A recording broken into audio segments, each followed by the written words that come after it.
Yan, gamit niya yan. Tapos, ayan yung pingganan. Di pa nga siya tapusin.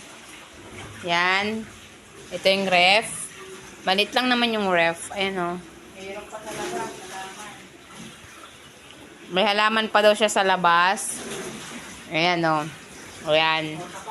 Ayan. Ayan. Ayan siya. Tapos ayan, mga nakasako nandiyan sa gilid. Yan. Ayan. Ayan. Tapos TV niya. 32 inches. Bili na kayo, Char. Ayan, lamesa. Ayan. Tapos may pundel bed pa. Baka gusto niyong bilhin. Ayaw niya daw yan. Bilhin niyo na daw. Uy! Ano ba yan? Tapos, ayan, electric pan niya.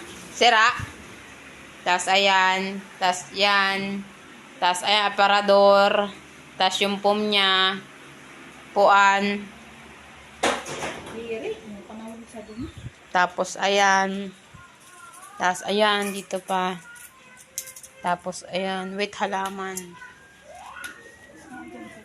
With halaman yarn. Ayan, dalawang halaman. Yan. Yung planggana niya. Tsaka yung bike. Washing. Yung bike niya parang ano na eh. Yung kalawangin. Ay, may ihawan pa nga siya. Ang liit. Ayan o. Ihawan niya. Tapos yung bike. Maliit lang. Yan. Tapos yan. Naglinis pa siya dyan o. Ayan o. Naglinis-linis pa siya dyan. Diba? Malinis na kanina dumi dyan. Madilim kasi. Yan. Yan na mga gamit niya. Madami yan. Namumblema na nga siya eh. Baka daw